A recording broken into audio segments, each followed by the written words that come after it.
पाकिस्तान और दुनिया भर में लाखों देखने और सुनने वालों को अरशद शरीफ का सलाम। नाज़रीन, आज शहबाज शरीफ और उनके खानदान के खिलाफ 25,000 सफ़ात पर मुश्तमिल एक और रेफरेंस फाइल हो गया है, जिसको के आम जबान में टीटी स्कैंडल कहते हैं। इसकी तफसीलात क्या हैं, इस हवाले से प्रोग्राम में आगे चल के बात करेंगे।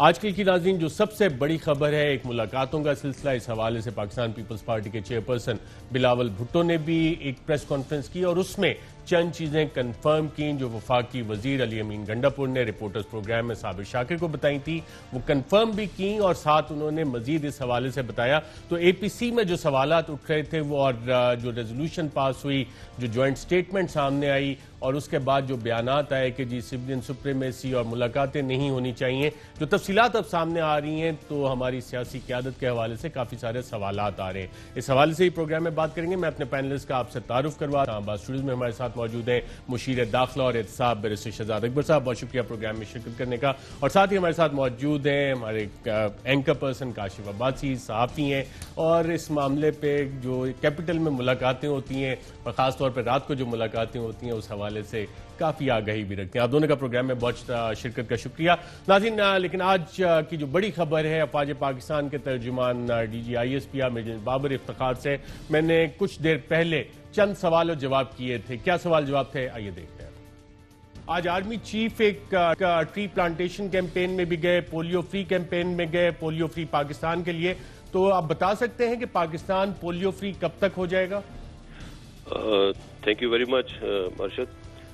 आज की जो चीफ ऑफ आर्मी स्टाफ ने शिरकत की एक पोलियो कैंपेन जो स्टार्ट हुई है, इस सिलसिले में मैं आपको इसके बारे में बताता चलूं कि कोविड की वजह से 15 मार्च से पोलियो कैंपेन तातुल का शिकार थी। फिर 20 जुलाई से दोबारा शुरू हुई। अगस्त में 130 अजला में तकरीबन 32 मिलियन बच्चों को वैक्सीनेट किया गया और अभी 31 सितंबर से मुल्क भर में जो कैंपेन शुरू हुई है उसमें 40 मिलियन बच्चों को वैक्सीनेट किया जाएगा। और पाकिस्तान जो पोलियो प्रोग्राम जो उसमें चल रहा है, हमारा कोशिश है कि इंशाल्लाह 2021 के आखिर तक पाकिस्तान को हमने पोलियो फ्री करना है। और चीफ ऑफ आर्मी स्टाफ ने इसी सिलसिले में आज इस कैंपेन में शिरकत की और पाकिस्तान की जो अभी तक प्रोग्रेस है उसको बिल गेट्स ने भी पिछले दिनों चीफ से बात की और उनको वाज़ेह तौर पे उन्होंने तारीफ की जिस तरह से पाकिस्तान में ये पोलियो कैंपेन चलाई जा रही है। जनरल बाबर इफ्तिखार साहब, third generation Chinese main battle tank VT4 उसका भी यूनिट्स का chief of the army staff ने दौरा किया और पिछली जो कोर कमांडर कॉन्फ्रेंस हुई थी उसमें कॉम्बैट रेडीनेस का तमाम ट्रुप्स को कहा गया था। ये किस तनाजुर में हो रहा है? क्या इस तनाजुर में हो रहा है कि भारत ने कोई नए राफेल जहाज लिए और भारत धमकियां दे रहा है? इस हवाले से क्या कहना चाहेंगे आप? मैं इस हवाले से इतना कहूँगा कि हमारी तैयारी जो भी है वो बेसिकली इंडियन कैपेबिलिटी के मुताबिक है। जो कैपेबिलिटी हमारे सामने मौजूद है हम उसके मुताबिक अपने आप को तैयार कर रहे हैं और अल्हम्दुलिल्लाह महदूद रिसोर्सेज के बावजूद, महदूद वसाइल के बावजूद पाकिस्तान की मुसल्लह अफवाज हर तरह के खतरे से निमटने के लिए तैयार है। और इसी सिलसिले में जो आपने जो चीफ ऑफ आर्मी स्टाफ ने कल एक नए टैंक को जो हम इंडक्ट करने जा रहे हैं VT4 उसका मुजाहरा भी देखा और इससे पहले हमने इंडिजिनसली प्रोड्यूस खालिद 1 को भी इंडक्ट किया है फौज में, जो भी वंस अगेन एक बहुत state of the art tank है। सो हमारे जो स्ट्राइक फॉर्मेशंस हैं ये टैंक्स उनके अंदर इंडक्ट किए जा रहे हैं और इंशाल्लाह हम हर तरह के खदशात से और खतरात से निपटने के लिए तैयार हैं। बिकॉज हमारे रीजन में हमारे इर्द गिर्द जो कुछ हो रहा है और ख़ास तौर पे भारत जिस तरह की तैयारियां कर रहा है और जिस तरह के उनके अज़ाइम नज़र आ रहे हैं, हमें हर तरह से तैयार रहना होगा। बिल्कुल। जनरल साहब, ये भी आपसे जानना चाहेंगे, आजकल काफ़ी सारी खबरें आ रही हैं chief of the army staff से मुलाकातों की, साथ कहीं ये भी कहा जा रहा है कि जी कोई मुलाकात ही नहीं हुई किसी की, और ख़ासतौर पर नून लीग की तो किसी की भी मुलाकात नहीं हुई किसी लीडर की chief of the army staff से। आप इस हवाले से हमें कुछ कंफर्म या डिनाई कर सकते हैं कि मुलाकातें हुई या नहीं हुई? मैं इसकी ज़्यादा डिटेल में तो नहीं जाऊंगा, मगर चीफ ऑफ आर्मी स्टाफ से मुलाकात के हवाले से मैं ये ज़रूर वाज़ेह कर दूं कि मोहम्मद जुबैर साहब ने 2 मरतबा चीफ ऑफ आर्मी स्टाफ से मुलाकात की। एक दफ़ा अगस्त के आखिरी हफ्ते में और दूसरी मरतबा 7 सितंबर को उनकी चीफ ऑफ आर्मी स्टाफ से मुलाकात हुई, जिसमें DGI साहब भी मौजूद थे। और दोनों मुलाकातें उनकी दरख्वास्त पर ही हुई और दोनों मुलाकातों में उन्होंने मियां नवाज शरीफ साहब और मरियम नवाज साहिबा के हवाले से ही बातचीत की। इन मुलाकातों में जो भी बातचीत हुई, आर्मी चीफ ने उन पर वाज़ेह कर दिया कि जो भी इनके लीगल मसाइल हैं वो पाकिस्तान की अदालतों में हल होंगे और जो सियासी मसाइल हैं उनका हल पार्लियामेंट में। इन मामलात से फौज को दूर रखा जाए। मैं इस बारे में इससे ज़्यादा मजीद कुछ नहीं कहना चाहूँगा। जी नाज़रीन, इन मामलात से फौज को दूर रखा जाए। किन मामलात से दूर रखा जाए? जो लीगल मसाइल हैं मियां नवाज शरीफ के और मरियम नवाज साहिबा के, उनसे दूर रखा जाए और जो सियासी मसाइल हैं उनका हल पार्लियामेंट में होगा। 2 मुलाकातें मोहम्मद जुबैर साबिक गवर्नर सिंध की chief of the army staff से हुई। 1 अगस्त के आखिरी हफ्ते में, जो कि गालिबन 26 अगस्त की तारीख बनती है, जिस दिन मोहम्मद जुबैर साहब की मुलाकात हुई और काफ़ी तवील मुलाकात थी, तकरीबन 3.5-4 घंटे की मुलाकात थी जिसमें खाना भी शामिल था। और दूसरी मुलाकात 7 सितंबर को हुई। 7 सितंबर वाली मुलाकात में बकौल DGISPR के जो ISI के चीफ हैं लेफ्टिनेंट फैज हमीद, वो भी शामिल थे। और इस मुलाकात में गालिबन चीफ ऑफ आर्मी स्टाफ ने, जिनको जुबैर साहब कहते हैं कि 40 साल पुराने दोस्त हैं, उन्होंने DGISI को बुलाना मुनासिब समझा कि एक मुलाकात अगस्त के आखिरी हफ्ते में हो रही है और दूसरी दोबारा 7 सितंबर को हो रही है, फौरन बाद। और इस दौरान हो क्या रहा था? इस दौरान केसेस लगे हुए थे शरीफ खानदान के, मरियम नवाज के केसेस लगे हुए थे और इतलात यही है कि रहम की भीख मांगी जा रही थी। कहा जा रहा था कि जी कहीं ना कहीं कोई रास्ता निकाल के कोई मर्सी दिखाई जाए, कोई रास्ता निकाला जाए। और जो एक इम्प्रेशन आया हुआ है कि नून लीग और फौज एक दूसरे के खिलाफ है, ये पैगाम दिया जाए कि जी हमारी आपके साथ कोई लड़ाई नहीं है। और अगर सिर्फ दोस्तों की मुलाकात थी तो सवाल ये भी आता है कि DGISI फिर उसमें क्यों बुलाए गए? मुझे ये लग रहा है कि chief of the army staff को बिल्कुल ये वाज़ेह अंदाज़ा था कि जब जुबैर साहब ने दूसरी मुलाकात की रिक्वेस्ट की तो उनका एजेंडा क्या था। और ये credit chief of the army staff को जाता है कि उनकी छाती में इतने सारे राज हैं, जिसमें से कि ये एक राज सामने आया है और एक ऐसे वक्त में सामने आया है जबकि पाकिस्तान मुस्लिम लीग नवाज कहती है कि जनाब आर्मी चीफ से मिलना ही नहीं चाहिए, फ़ौज पाकिस्तान से मुलाकातें नहीं होनी चाहिए, सियासी मामला भी डिस्कस नहीं होने चाहिए। लेकिन खुफिया मुलाकातों का सिलसिला वो खुद करते हैं और सिर्फ यही एक मुलाकात नहीं है मोहम्मद जुबैर की, इसके अलावा काफ़ी सारी मुलाकातें। शेख रशीद साहब वफाकी वजीर रेलवे, उन्होंने आज एक और खाने का भी जिक्र किया जिसमें कि कुछ और एहसन इकबाल साहब की मुलाकात हुई, ख्वाजा आसिफ साहब की मुलाकात हुई। एक दफ़ा दोबारा सुनते हैं कि अफवाज पाकिस्तान के तर्जुमान ने बड़े वाज़ेह अल्फाज में क्या बताया है कि मोहम्मद जुबैर साहब किस लिए आए थे, नवाज शरीफ और मरियम नवाज के लिए, और क्या मांग रहे थे लीगल केसेस के हवाले से। क्या कोई रहम की भीख मांगने आए थे, जिसका कि वाज़ेह रास्ता दिखाया गया जी ये तो अदालतों का मामला है, हमें इससे दूर रखें। आइए जरा दोबारा सुनते हैं। जन साहब, ये भी आपसे जानना चाहेंगे, आजकल काफी सारी खबरें आ रही हैं chief of the army staff से मुलाकातों की, साथ कहीं ये भी कहा जा रहा है कि जी कोई मुलाकात ही नहीं हुई किसी की, और खासतौर पर नून लीग की तो किसी की भी मुलाकात नहीं हुई किसी लीडर की chief of the army staff से। आप इस हवाले से हमें कुछ कंफर्म या डिनाई कर सकते हैं कि मुलाकातें हुई या नहीं हुई? मैं इसकी ज्यादा डिटेल में तो नहीं जाऊंगा, मगर चीफ ऑफ आर्मी स्टाफ से मुलाकात के हवाले से मैं ये जरूर वाज़ेह कर दूं कि मोहम्मद जुबैर साहब ने 2 मरतबा चीफ ऑफ आर्मी स्टाफ से मुलाकात की। एक दफ़ा अगस्त के आखिरी हफ्ते में और दूसरी मरतबा 7 सितंबर को उनकी चीफ ऑफ आर्मी स्टाफ से मुलाकात हुई, जिसमें DGISI भी मौजूद थे। और दोनों मुलाकातें उनकी दरख्वास्त पर ही हुई और दोनों मुलाकातों में उन्होंने मियां नवाज शरीफ साहब और मरियम नवाज साहिबा के हवाले से ही बातचीत की। इन मुलाकातों में जो भी बातचीत हुई, आर्मी चीफ ने उन पर वाज़ेह कर दिया कि जो भी इनके लीगल मसाइल हैं वो पाकिस्तान की अदालतों में हल होंगे और जो सियासी मसाइल हैं उनका हल पार्लियामेंट में होगा। इन मामलात से फौज को दूर रखा जाए।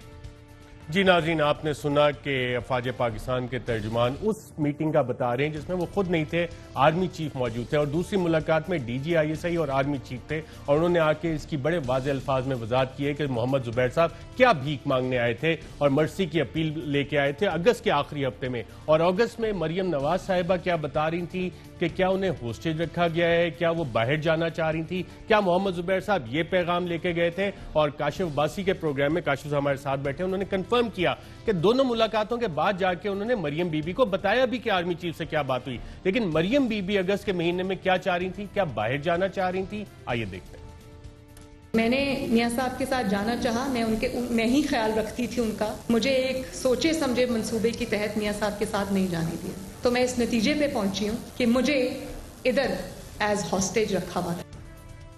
जी, मुझे यहाँ यरगमाल बना के रखा गया है, मैं बाहर जाना चाहती थी। 11 अगस्त को ये बयान आया और 26 अगस्त को मोहम्मद जुबैर साहब मुलाकात करने के लिए पहुंच गए। काशिफ साहब, आपसे जानना चाहूंगा, आपके प्रोग्राम में भी थे जुबैर साहब, उन्होंने ये कंफर्म किया है कि आर्मी चीफ से मुलाकातें करने के बाद आज आके उन्होंने मरियम बीबी को इन दोनों मुलाकातों के बारे में बताया? जी, उन्होंने बताया तो यही है कि पहले उनको पता नहीं था मरियम नवाज शरीफ साहिबा को, बाद में दोनों मुलाकातों के उन्होंने उनको अपडेट किया कि मुलाकात में क्या बातचीत है। तो आप भी जो दोस्तों से मुलाकात करने जाते हैं, फिर जाके किसी को, सलमान इकबाल साहब को या अहमद साहब को बताते हैं कि आज मैं अपने 40 साल पुराने दोस्त से मिल के आया और मेरी ये बातें हुई हैं? देखिए, ये मामला इतना सिंपल नहीं है जितना आप कह रहे हैं। ये जरूर हो सकता है, होता है कि जब भी मुलाकातें होती हैं अपनी लीडरशिप को ये जरूर बता दिया जाता है कि मुलाकात में क्या बातचीत है। इसमें मुझे कोई अनहोनी बात नहीं लगी। अनहोनी बात यह है कि एपीसी की तकरीरें हुई।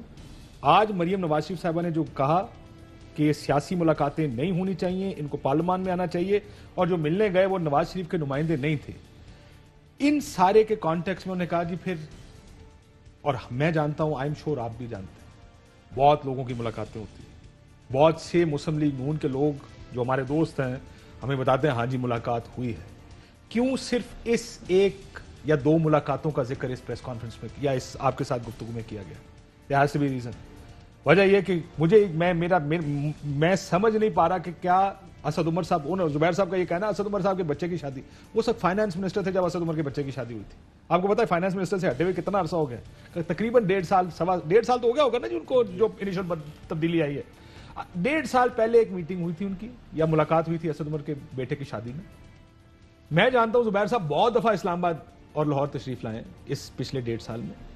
मुलाकात होनी होती तो उस वक्त, अगर उस वक्त अरेंजमेंट हुई थी आपस में कि हाँ जी कभी आइएगा खाना खाएंगे, ये बताया गया कि 2 मुलाकातें। यानी मुझे लगता है कि ये मैसेज सिर्फ फिलहाल पहली फेज में ये मैसेज दिया जा रहा है कि अभी हम सिर्फ इतना बता रहे हैं कि आप आए थे, आपने दरखास्त की थी, 2 मुलाकातें थी, आपने हमसे मरियम नवाज और मियां साहब के बारे में बात की, हमने कहा अदालतों में जाएं या सियासी मामला पार्लियामेंट में हल करें। अब मैं आपको अपना तज्जिया दे रहा हूं कि ये हर चीज को आप ब्रेक डाउन करते हैं ना, कि जो आपने सुना है, जो मैंने डीजीआईएसपीआर की बात सुनी है, दिस इज, आपके पास इंफॉर्मेशन भी तो काफी सारी है ना, वो भी तो बता दें। कोई पैगाम भी लेके गए थे जुबैर साहब? जो खबर हमारे जो जराए बात बता रहे हैं, लड़ाई आपसे नहीं है, ये मरियम बीबी का पैगाम जुबैर वालिद साहब का मसला है, पॉलिटिकल इश्यूज हैं जिसकी वजह से ये सब लड़ाई। अब देखें, आपने जो बात की मरियम नवाज शरीफ साहबा की, ये प्रेस कॉन्फ्रेंस काफी महीनों बाद हुई थी, जो आपने दिखाई है कि मुझे हॉस्टेज रखा गया, और उसके फौरन बाद मुलाकात हुई।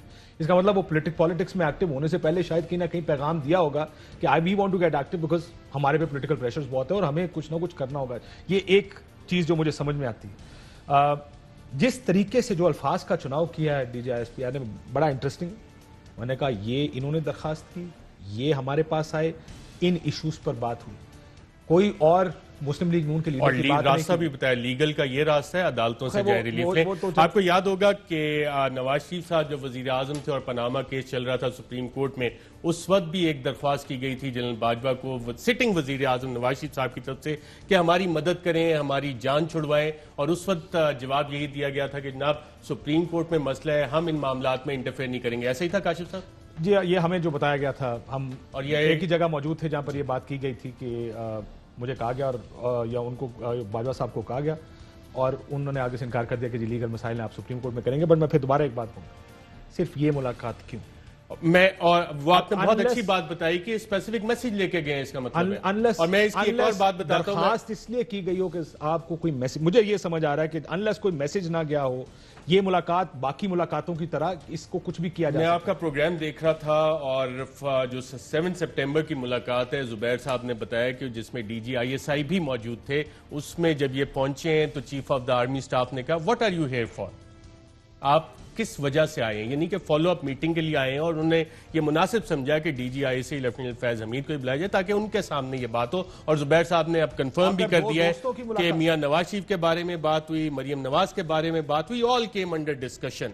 और लेकिन जुबैर साहब का कॉन्टेक्स्ट कुछ और है। वो ये कह रहे हैं कि हम एक जाती खाने पर थे जिसमें ये सारे इश्यूज डिस्कस हुए, जो ये इंप्रेशन क्या कर रहे थे उसमें, जो ये, और फिर ये क्यों, ये आप ही के प्रोग्राम में कहा what are you here for, आप दोस्त से ये तो नहीं कहते ना, क्योंकि उससे पहले आपने एक मीटिंग में कोई मैसेज दिया जो कि आपने जाके मरियम बीबी को बताया, उसके बाद आपने दोबारा मीटिंग। मैं एक और बात नाज़रीन बताता चलूं कि chief of the army staff prime minister Imran Khan से हर चीज शेयर करते हैं, डिस्कस करते हैं, और कॉन्फिडेंस के दरमियान जो म्यूचुअल ट्रस्ट है बहुत ज्यादा है। 27 अगस्त को हमने वजीर आजम इमरान खान से इंटरव्यू किया था, और उसी दिन वजीर आजम ने 26 को, अब ये याद रखेंगे, जुबैर साहब की मुलाकात हो रही है chief of the army staff में, जिसमें भीख मांगी जा रही है, जिसकी कंफर्मेशन भी आ रही है कि नवाज शरीफ और मरियम नवाज के तमाम मामला अंडर डिस्कशन आए थे। और वजीर आजम इमरान खान ने बड़े वाज़ेह अल्फाज में हमें उस इंटरव्यू में कहा था, मैं कोई NRO नहीं दूंगा। बतौर मुशीर दाखिला आपसे जानना चाहूंगा KPK के 2 सूबाई वुज़रा जाके आर्मी चीफ से मिले थे, और आर्मी चीफ ने आके वो वजीर आजम को बताया था कि कहां से दोस्तों वगैरह से और रिश्तेदारों को अप्रोच करके आके मुझसे मुलाकातें करते हैं, और वजीर आजम ने उस पर एक्शन भी लिया था। आर्मी चीफ के बहुत सारे राज होंगे जो कि बतौर हुकूमत आपको पता भी है, वजीर आजम के आप काफी, कहा जाता है कि क्लोज ईयर भी है आपका, काफी सारी चीजें वजीर आजम से शेयर करते हैं chief of the army staff. और इसके अलावा जैसे काशिफ कह रहे हैं, बहुत सारे राज हैं, बहुत सारी डिमांड्स हैं जो कि ये लोग कन्वे करते हैं और वजीर आजम को DG ISI और आर्मी चीफ बता देते हैं। ये देखिए, बिल्कुल ये तो कमांडर का जो सिलसिला है उसमें बिल्कुल चीज़ें शेयर की जाती हैं और कुछ छुपाया भी नहीं जाता। लेकिन मैं ये समझता हूँ जो आज DG ISPR का बयान, जो आपसे उनसे बातचीत करते हुए जो चीज़ सामने आई है, इसको थोड़ा सा पीछे लेके चलें। ये इसका कॉन्टेक्स्ट है, ये कॉन्टीन्यूस अमल है, क्योंकि FATF के बिल्स को लेके जो बातचीत हो रही थी और उस बातचीत में जो इस पूरे NRO के सिलसिले में पहली कोशिश की गई थी, वो पहली कोशिश थी थ्रू NAB की 34 अमेंडमेंट्स। जब वो वाला मामला नाकाम हो गया तो फिर एंटी मनी लॉन्ड्रिंग बिल्स की अमेंडमेंट आ गई।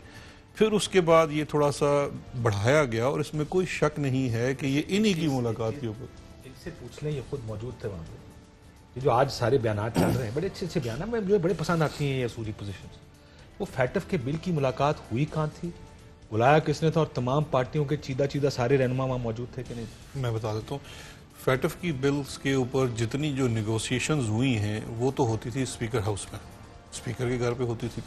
लेकिन उसके अलावा जो गुफ्तगू करते थे और जिन लोगों के मसाइल थे, देखिए कुआं प्यासा जो है ना, प्यासे कुएं के पास जाता है, तो वो जो प्यासे थे जिनके बारे में काशिफ साहब भी जानते हैं, वो प्यासे बार बार मुख्तलिफ जगहों पे जाते थे ये बात कराने के लिए कि जी आप इस चीज़ पे लेके आए, हम ये बिलों पे जो इतराज़ात उठा रहे हैं ये कोई ऐसे ही है। सारे प्यासे जो हैं अगस्त के आखिरी हफ्ते में या अगस्त में कुएं के पास गए थे, पानी पीने कुएं के पास गए थे, और ये इन्होंने तो जाके, मैं इस पे थोड़ी तफसील पे आता हूँ, लेकिन जो हम बात इस हवाले से कर रहे थे नाज़रीन, और ये जो मुलाकातों का सिलसिला है, आज मरियम नवाज ने एक बयान भी दिया था कि डिनर नहीं पता और इससे मुलाकातें क्या होनी चाहिए, क्या होता है, आइए जरा देखते हैं। डिनर का तो मुझे पता नहीं, शायद डिनर तो नहीं हुआ, मुझे भी सुनने में आया, लेकिन मैं ये समझती हूँ कि जिस इशू पे वो बुलाया गया था वो गिलगित बल्तिस्तान का इशू था, और गिलगित बल्तिस्तान का जो इशू है वो पॉलिटिकल इशू है,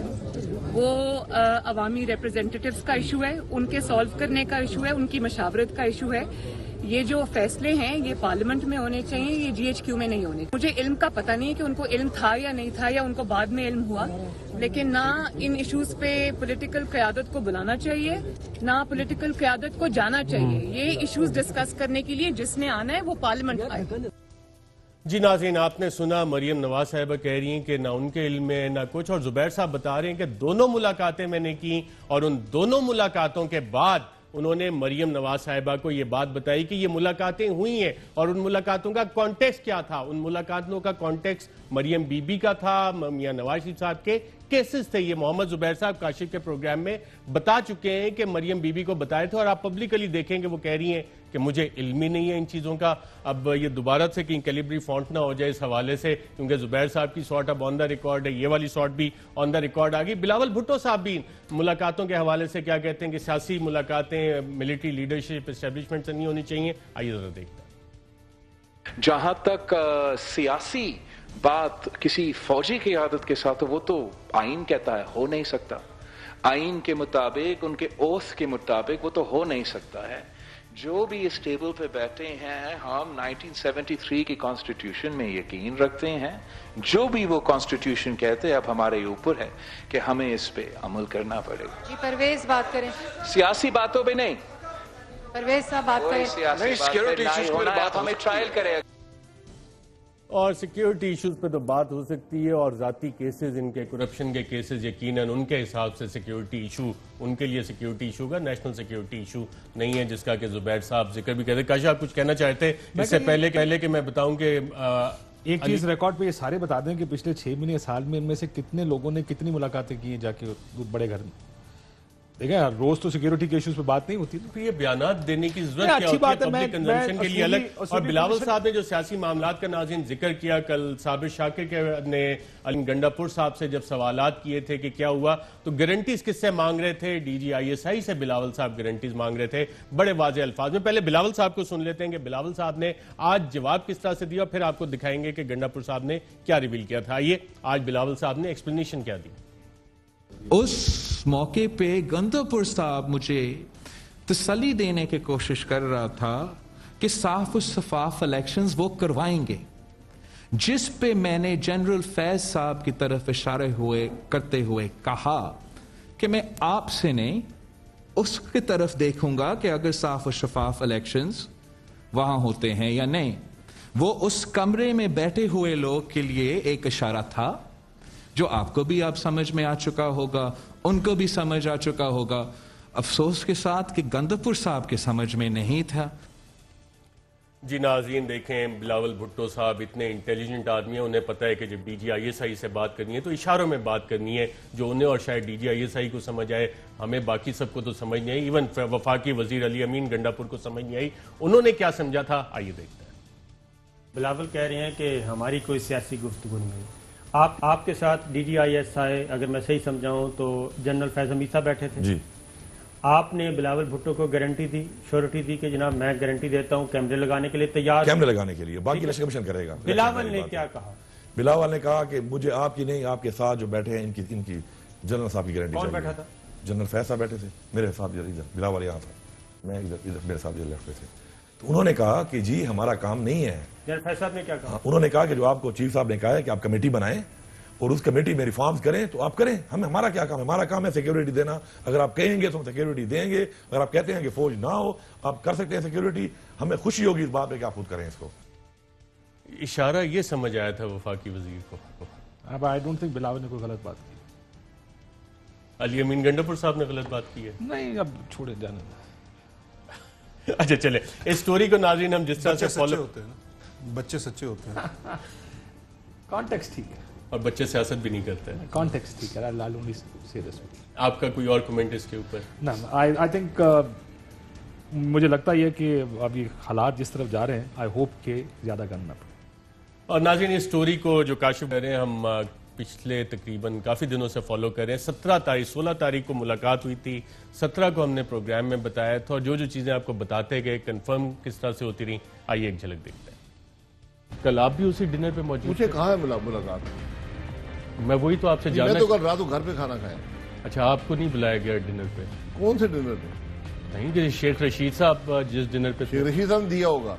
11 के 11 लीडर मौजूद थे या 15 लीडर मौजूद थे। सिराजुल हक साहब मेरे साथ थे, बिलावल साहब मेरे साथ मेरी मीटिंग में थे, फजलुर रहमान साहब के बेटे मेरे साथ थे, और शहबाज शरीफ साहब थे, ख्वाजा आसफ साहब थे, ANP के जो उनकी पार्टी का एक मेंबर है, शीरी रहमान थी। नाज़रीन मैं आपको कुछ खबर दे दूं, क्योंकि अक्सर ट्रेल 5 पे जो लोग सैर करने जाते हैं, वहाँ पे उन्हें पता है कि खबरें किस तरह से आपको ट्रेल पे चलते चलते मिल जाती हैं। तो जब ये मुलाकात हुई तो नून लीग के एक रहनुमा जो कि एक स्टेडियम बनाने के हवाले से भी मशहूर है, और नैब ने उनसे सवाल जवाब भी किया था। उन्होंने कहा जी गिलगित बल्तिस्तान में फ्री और फेयर इलेक्शंस होने चाहिए और फौज का इसमें किरदार नहीं होना चाहिए। तो हमारे ज़राए के मुताबिक उन्हें जवाब दिया गया कि जनाब हमें कोई शौक नहीं है कि इलेक्शंस में आके कोई इलेक्शंस ड्यूटी करें, खुदारा आप लोग खुद ऐसा सिस्टम बनाएं, कोई ऐसी रिफॉर्म्स करें कि फौज को वहां पे आने की जरूरत ना पड़े। इसका एजेंडा सिर्फ 1 पॉइंट था, वो गिलगित बल्तिस्तान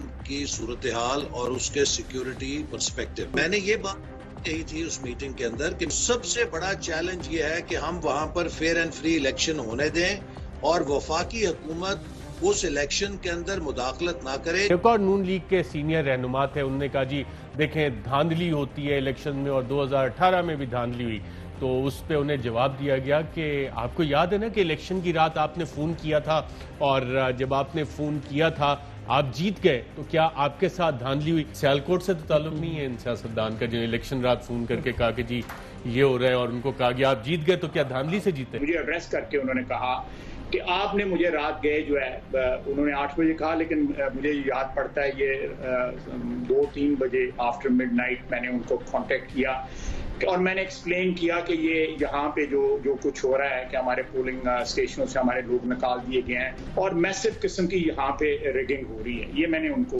कहा। उन्होंने आगे से मुझे जवाब दिया जो उन्होंने वहाँ पे भी कहा कि मैंने इनको कहा कि आप फिक्र ना करें, इंशाल्लाह डोंट वरी अबाउट इट। फिर सिंध के नाज़रीन एक बड़े सियासतदान उनने कहा कि देखें जी बहुत धांधली हुई है और 2018 में ऐसे हुआ वैसे हुआ, तो उन्हें शायद बताया गया कि जनाब अगर सिंध में जिस तरह से धांधली की गई, जिस तरह से एडमिनिस्ट्रेशन इस्तेमाल हुई, जिस तरह से पुलिस का इस्तेमाल किया गया, अगर वो वीडियोस कहीं सामने आ गई तो फिर आपकी कलई काफ़ी ज़्यादा खुल सकती है, जिस पे कि वो साहब भी खामोश हो गए। कि जहाँ तक मैं आर्मी चीफ ये कहता हूँ कि अगर धांधली की बात आप कर रहे हैं तो धांधली अगर 2018 में, मैं नहीं कहता मेरे पास कोई ऐसा वो नहीं है कि नहीं हुई होगी, लेकिन मैं ये ज़रूर कहता हूँ कि 2013 और 8 और 2 और इससे पहले जो इलेक्शन हुए हैं उनसे कम ही हुई होगी।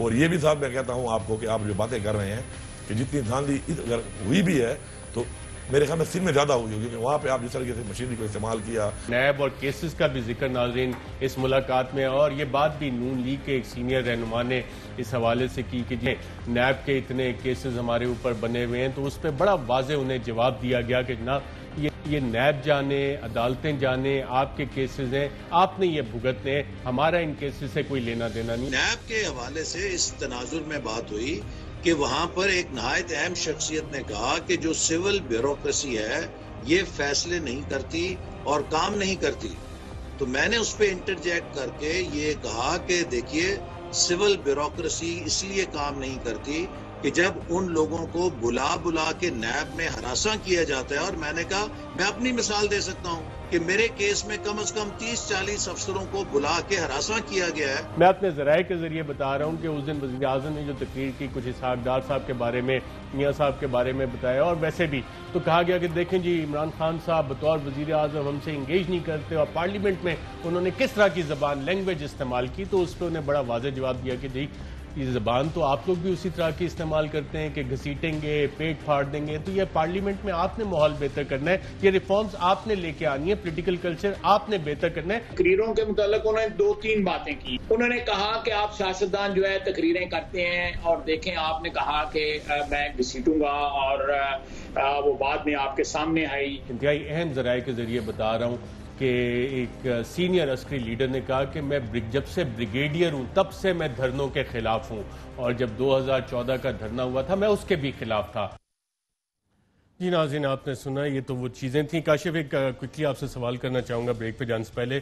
अभी शाज़ेब के प्रोग्राम में ज़ुबैर साहब पता लगा कह रहे हैं कि उन्होंने मरियम बीबी को नहीं बताया था इन मुलाकातों का, आपके प्रोग्राम में वो कह के गए हैं कि बताया था। ये कॉन्ट्रडिक्शन क्यों इतनी जल्दी आ रही है? प्रेशर फील कर रहे हैं कुछ? डांट पड़ी होगी।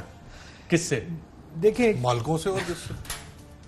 मैंने उनको सुना नहीं है वैसे शाज़ेब के प्रोग्राम में। Let me here this. उन्होंने ये कहा, हमारे प्रोग्राम में तो कहा था कि मुलाकातों के बाद मैंने बताया था। नाज़रीन, यहाँ पे एक वफ़ा लेते हैं और बाद जब दोबारा आपकी खिदमत में आएंगे तो शरीफ खानदान का शहबाज शरीफ साहब के रेफरेंस पे भी बात करेंगे, और चंद और मुलाकातें भी हुई हैं। वो कौन सी मुलाकातें, किससे मुलाकातें हुई हैं, उस पर बात करते हैं। एक वक्फे के बाद आप कुछ कहना चाह रहे थे? या मैं सिर्फ ये कह रहा हूँ कि मीटिंग से पहले की मुलाकात बताया या नहीं बताया की बात कर रहे हैं, या मीटिंग के बाद नहीं बताया? उन्होंने कहा मरियम बीबी को DGISPR के बीपर से पता लगा है। अब आप सर पकड़ लें। नाज़रीन, एक वक्फा लेते हैं, वक्फे के बाद खिदमत में हाजिर होते हैं। वेलकम बैक नाज़रीन। मैं यही सोच रहा था ब्रेक में कि chief of the army surgeon Qamar Javed Bajwa और DGI lieutenant general Faiz Hameed कितने सारे राज वो लेके बैठे रहते हैं, और फिर देखते भी होंगे कि बाहर जाके मुलाकातों में क्या बातचीत होती है, बाहर जाके लोग क्या बयान देते हैं और फिर भी अपना मुंह बंद रखते हैं, चीज़ें अपने पास ही रखते हैं, वज़ीर आज़म से शेयर कर लेते हैं। वज़ीर आज़म भी बहुत से लोगों का इस हवाले से पर्दा रखते हैं कि कौन किस तरह की डील मांगता है, लेकिन वज़ीर आज़म ने जब जब भी बात की कि मैं नारो नहीं दूंगा, तो अब हमें वो सीक्वेंस और डेट्स को जब हम मैच करते हैं तो समझ आ रहा है सीक्वेंस के कब कब कौन कहाँ जाके दरख्वास्तें इस हवाले से करता रहा। सिर्फ यही मुलाकात नहीं हुई, वफाकी वज़ीर रेलवे शेख रशीद साहब ने एक और मुलाकात का भी जिक्र किया और मैंने उनसे सवाल किया कि क्या ये मुलाकात सितंबर के पहले हफ्ते में हुई, तो क्या जवाब दिया उन्होंने, आइए देखते हैं। नहीं, ये सितंबर से पहले हुई थी और आज मुझे इसलिए ये बतानी पड़ी क्योंकि मरियम साहबा ने कहा एक मुलाकात ही नहीं हुई, अगर हुई है तो नवाज शरीफ को पता नहीं, मैंने तो ठेका नहीं लिया। और मरियम साहबा ने कहा कि शेख रशीद गलत कहता है, नून से शीन निकलेगी, मैं कायम हूं। मैंने 30 दिसंबर और जनवरी का टाइम दिया, ये मार्च से पहले हमें ख़राब करना चाहते हैं, ये ख़राब होंगे। ये सेनेट के इलेक्शन से पहले हमारे साथ पंगा लेना चाहते हैं, इनके साथ पंगा हो जाएगा, टिट फॉर टैट होगा। और ये भूल जाएं, अब फैटफ का कानून बन चुका है, मनी लॉन्ड्रर के लिए कोई गुंजाइश नहीं है और इनका अंजाम जो है वो अच्छा नहीं है, जो कुछ ये सोच रहे हैं। मैंने अरशद साहब, इसलिए अरशद शरीफ साहब कि अंग्रेजी अखबारों ने अजीब स्टोरी लिखी, मैंने उस पर यह बताया कि ये 20 लीडरों की मुलाकात हुई है आर्मी चीफ और जनरल फैज हमीद से, DGISI से, और एक तूफान खड़ा कर दिया गया कि मैं झूठ बोल रहा हूं। मुझे झूठ बोलने की क्या जरूरत है? और मैं कौम को ये कहना चाहता हूं कि दुनिया इधर की इधर हो जाए। ये नहीं कि मैं वजीर हूं, मैं झूठ नहीं बोलूंगा कभी भी। और सारी बातें इसमें डिस्कस हुई हैं। ये नहीं है कि सिर्फ मीटिंग गिलगित बल्तिस्तान पे बुलाई गई है, इसमें कोई शक नहीं है। उसमें नून और पीपल्स पार्टी ने कहा कि हम प्रोविजनली इसको इलेक्शन के बाद सूबा बनाएंगे। चीफ ने कहा ये आपकी मर्जी है, पहले बनाओ या बाद में बनाओ।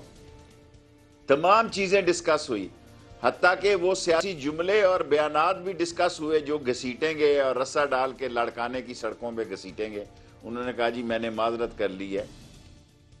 जी नाज़रीन, और एहसन इकबाल, ये दूसरी मुलाकात के हवाले से कि क्या एहसन इकबाल भी वहां पे मौजूद थे और किसके साथ, तो क्या बताया वफाकी वज़ीर रेलवे ने, आइए देखते हैं।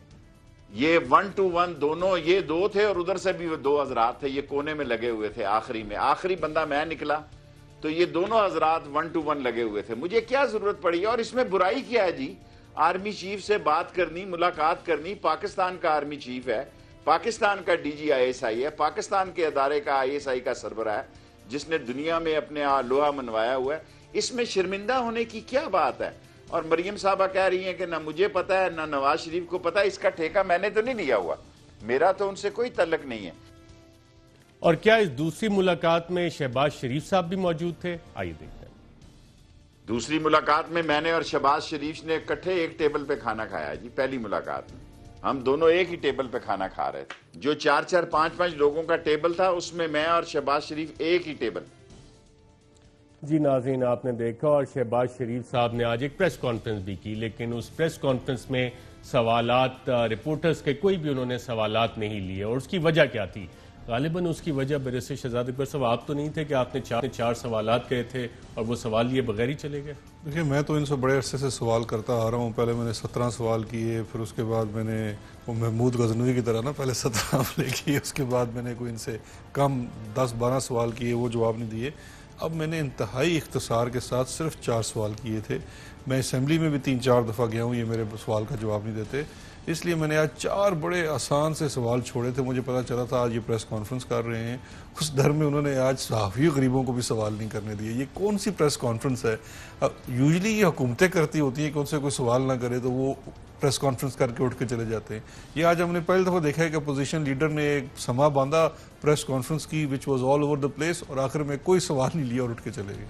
जो रेफरेंस फाइल हुआ है, इसमें एक तो वॉल्यूम क्या है जो आपने अलेज की है मनी लॉन्ड्रिंग इस रेफरेंस में, नैब ने अलेज की है, और सुना है 25,000 सफ़ात नैब ने फाइल किए इस रेफरेंस जी। ये मेरे पास इसकी वो रेफरेंस की फर्स्ट वॉल्यूम की तो कॉपी भी है। ये मैंने कोर्ट में बाकायदा अप्लाई करके वहाँ से लिया है इसकी कॉपी।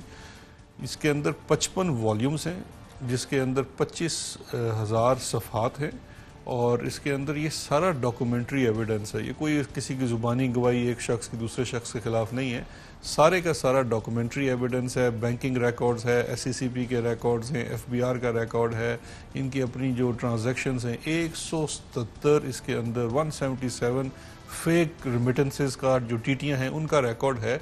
और उसके लिए लफ्ज़ जो रेफरेंस में और इन्वेस्टिगेशन रिपोर्ट में इस्तेमाल हुआ है वो ऑर्गेनाइज्ड मनी लॉन्ड्रिंग नेटवर्क का इस्तेमाल हुआ है। तो ये बड़ा ही सॉलिड रेफरेंस है। और जितने जो प्रोग्राम्स आप भी करते रहे हैं, आपने तो शायद इंटरव्यू भी किया था उन लोगों का जिनके नाम के ऊपर ये सारी टीटीज आई थी, उन तमाम की भी वो जो पूरी एक डॉक्यूमेंट्री एविडेंस है वो इस रेफरेंस का हिस्सा है। और इस वक्त जो शहबाज शरीफ साहब की बौखलाहट है, उसके बाद अगर आप देखिए तो मरीम साहिबा की जो मनी लॉन्ड्रिंग है, शेडरन जर्सी वाला केस, चौधरी शुगर मिल वाला केस, तोशा खाना का केस, उसके बाद आप इनका देख लीजिए जो रीसेंट केस है कि लाहौर के आम लोगों को जहाँ पे रायवेंड में इन्होंने अपनी जागीर बनाई है, जिसको इन्होंने वो जाती उमरा का नाम दिया अपना पुराना जो इनका इंडिया में गांव था उसका, उसके इर्द गिर्द के लोगों के ऊपर ये जुल्म किया कि वहाँ पे डेवलपमेंट हो रही थी और उसको सिर्फ इसलिए ग्रीन जोन डिक्लेयर कर दिया कि एक तो यहाँ सस्ते दामों ज़मीन ख़रीद सकें और दूसरा यहाँ पे चूँकि शाही ख़ानदान है तो दूर दूर तक कोई बंदा कोई चीज़ बना ना सके। अच्छा, उसका रेफरेंस भी फाइल हो चुका है बिकॉज शहबाज शरीफ साहब ने बड़ी कमाल उस्तादी से उसको पहले उन्होंने ब्राउन से ग्रीन डिक्लेयर किया और जब वो ग्रीन डिक्लेयर हो गया तो उनकी ये होनहार भतीजी ने कोड़ियों के भाव वो सारी ज़मीन वहाँ से ख़रीद ली। और किस पैसे से ख़रीदी? जो हिल मेटल का पैसा मनी लॉन्डर होके यहाँ आया नवाज शरीफ को और नवाज शरीफ से वो पैसा गया मरियम को। और ये भी बैंकिंग रिकॉर्ड ट्रेल में ये भी तमाम बैंकिंग मतलब डॉट से डॉट मिल रही है। तो इसलिए अब जो ये डेस्परेट मुलाकातें हैं, रात के अंधेरे में छुप के जाके अपने बहुत सारे लोग भेजने, गड़गड़ाना, हर किस्म की, देखिए जो प्राइम मिनिस्टर साहब कहते हैं उनके पास भी बहुत सारी प्यादे भेजे जाते हैं। जब वहाँ से कोई NRO नहीं मिला तो फिर ये दूसरे दरवाज़ों पे भी जाकर खटखटा रहे हैं। और जिस तरह आर्मी चीफ ने कहा, बिल्कुल सही कहा, उनका इन मामलात से कोई ताल्लुक ही नहीं है। ये तो मामले अब अदालतों में तय होने, अदालत से आप भाग चुके हैं, अदालत से आप मफरूर हैं। अब आज मैं सुबह भी अपनी प्रेस कॉन्फ्रेंस में सहाफ़ियों से पूछ रहा था कि मुझे एक बात बताइए कि आप जिस दिन भी हाई कोर्ट में पेशी के लिए आती हैं, आप उस दिन 500,000 बंदा अपने साथ लेके क्यों आ जाती हैं? आप मैकडोनल्ड्स तो अकेली बर्गर खाने चली जाती हैं, बेरा में तो आपको कोई डर नहीं लगता, इस्लामाबाद हाई कोर्ट में आप जजों से डरती हैं, वकीलों से डरती हैं, किस चीज़ का डर है आपको? आप आते हैं अदालत को मगलूब करने के लिए, उस पर असरअंदाज होने के लिए। ये जो सारी ड्रामेबाजी की जाती है ये सिर्फ उस इंसाफ के अमल के ऊपर असरअंदाज होने के लिए की जाती है। तो ये इनका बड़ा पुराना वतीरा है कि बाहर निकल के बुड़क मारो और अंदर जाके पाँव पड़ जाओ कि जी हमें किसी तरीके से NRO दो।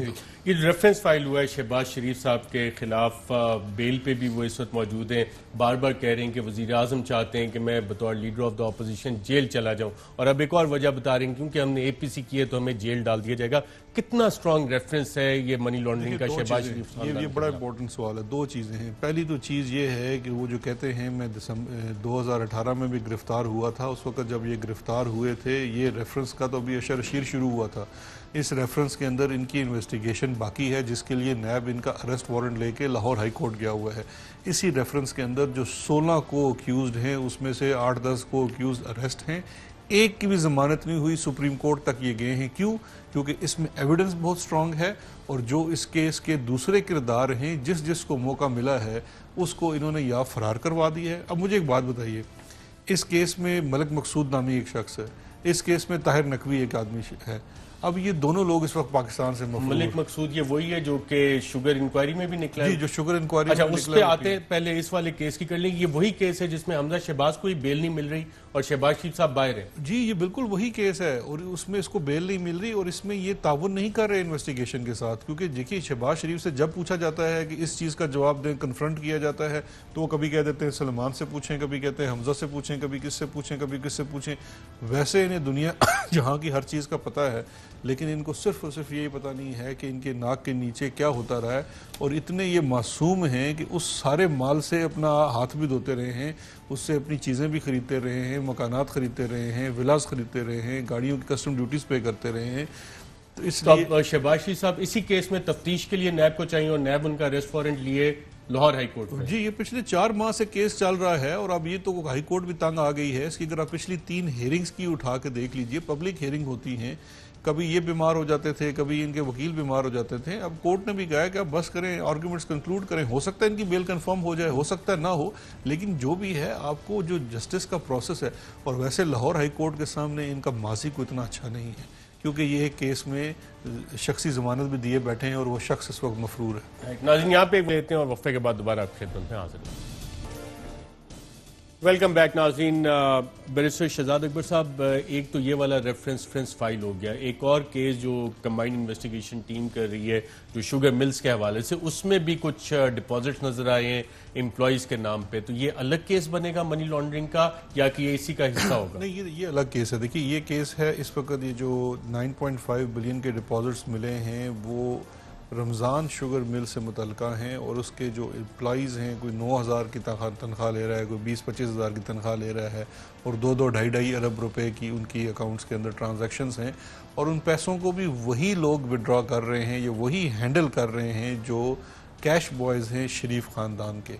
और इसके साथ साथ जो बयानात अभी इन्वेस्टिगेशन टीम के सामने आए हैं उसके मुताबिक ये अकाउंट्स भी सारे उन्हीं मुलाजमीन के नाम के ऊपर, वही उस्मान जो इनका फाइनेंस मैनेजर है शरीफ ग्रुप ऑफ कंपनीज का, वही इन सब का करता धरता था। इनका तरीका वारदात ये था कि इनके यहाँ जो छोटी तनख्वाह वाले मुलाजिम लोग होते थे, उस्मान तो अरेस्ट भी हुआ था। जी, वो नैब के केस में अरेस्ट हुआ है। अब मैं समझता हूँ ये इस इन्वेस्टिगेशन टीम को भी दरकार होगा बिकॉज यहाँ पे भी वो मरकजी किरदार है। और अर्शद, आपको याद होगा आपके प्रोग्राम में मैं पहले भी कहा था, इनकी 27-28 एक्टिव कंपनीज हैं जो शुरू में भी बनाई भी इसी मनी लॉन्ड्रिंग के पैसे से गई हैं और इन सारी कंपनीज में कोई सही कारोबार नहीं होता था। मास वाए पैसा घुमाने के लिए ये कंपनीज रखी गई थी और फिर फर्दर वहाँ से जो फिक्टिशियस सेल्स दिखाते थे, वो फेक सेल्स जो हैं वो अपने ही मुलाजमों के अकाउंट्स बना के उनके साथ वो एक ट्रांजैक्शन दिखा रहे हैं। ये सारी की सारी लेयरिंग की गई थी और ये सारा किकबैक कमीशन का पैसा था। पंजाब में जो लोग हैं, लाहौर में जो लोग हैं, वो जानते हैं कि कैसे दोनों भाइयों ने आपस में फील्ड्स बांटी हुई थी। हमजा शहबाज जो है वो ब्यूरोक्रेसी से रिलेटेड हुकूमत से मुतल्लिक किकबैक्स कमीशन लेता था और सलमान शहबाज जो था वो सारे ये बिजनेस कम्युनिटी के साथ मिलकर सारे फ्रॉड करता था। तो ये वाला केस भी अब नैब के पास जाएगा या कंबाइंड इन्वेस्टिगेशन टीम या FIA मनी लॉन्ड्रिंग का अलग केस करेगी? ये तो अभी जिस तरह से केस अनफोल्ड होगा, अगर इसमें कोई पब्लिक ऑफिस होल्डर से मुतल्लिका चीज़ हुई तो वो नैब को भी जा सकता है। नैब के पास सेक्शन 16 में एक इख्तियार है कि वो किसी दूसरे इदारे से केस ले सकता है। लेकिन अब इस वक्त सर-ए-दस्त ये जो केस है ये शुगर से रिलेटेड इंक्वायरी इन्वेस्टिगेशन जो बाकी कंपनियों के बारे में भी हो रही है, उसमें ये एक चीज़ सामने आई है इनकी एक मिल को लेके। अभी इसमें अल अरेबिया शुगर मिल है, इसमें भी चौधरी शुगर मिल है। उसके खाते जब खोले जाएंगे तो ये पता नहीं बात कहाँ तक जाएगी। ये तो एक मिल में से अगर आपको 10-10, 12-12 अरब रुपए के सिर्फ 10-10 अकाउंट मिल रहे हैं, जब ये सारे अकाउंट्स खुल जाएंगे तो फिर ये कोई नज़र आना शुरू होगा कि ये बात कहाँ तक जा रही है। बैरिस्टर शहजाद अकबर साहब, मुशीर दाखिला साहब, बहुत शुक्रिया प्रोग्राम में शिरकत करने का। नाज़रीन, ये गोरख धंधा जो जाली अकाउंट्स का है यह अभी खुलना शुरू हुआ है और मज़ीद तफसीलात इसमें सामने आती जा रही हैं। आज के प्रोग्राम में इतना, इजाज़त दीजिएगा।